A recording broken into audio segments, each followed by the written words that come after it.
আসসালামু আলাইকুম প্রিয় দর্শক মন্ডলী, লতিরাজ কচু বিষয়ে কিছু আলোচনা করব। তার আগে ঠিকানা দিয়ে থাকি জেলা নাটোর, থানাবাড়ি গ্রাম, গ্রাম তালসা, কুন্ডুপাড়া। এগুলো হচ্ছে লতিরাজ কচু। দেখেন এই যে মোটা লতিরাজ কচু, কালকে এই জমি থেকে লতি কাটিছি।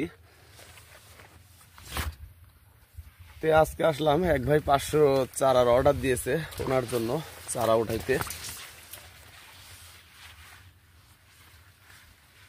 আমাদের যে কচুর প্রজেক্টটা, এখানে 1 বিঘা জমি লতিরাজ কচুর প্রজেক্ট।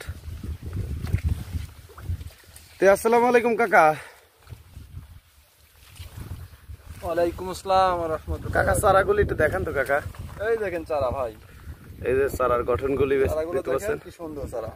2 টাকা পিস মূল্যে চারাগুলি বিক্রি করে থাকি।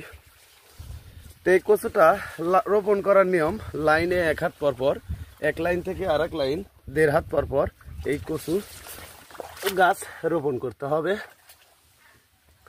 আর এই কচুতে আপনারা নিচু জমি, অর্থাৎ 1 দিন পানি দিলে 2 দিন 3 দিন পানি বেঁধে থাকবে, এরকম জমিতে আপনারা লতিরাজ কচু চাষাবাদ করবেন।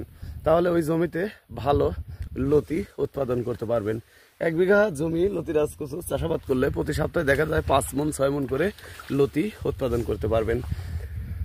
তো প্রিয় ভিউয়ার্স, আপনারা লতিরাজ কচুতে সার ব্যবহার করবেন, ইউরিয়া, টিএসপি আর দস্তা ব্যবহার করতে পারেন, আর সাথে বাসোডিন, ফোরাডান জাতীয় দানা বিষ আপনারা ব্যবহার করবেন। তো প্রিয় দর্শক মন্ডলী, ভালো থাকবেন, সুস্থ থাকবেন। আসসালামু আলাইকুম।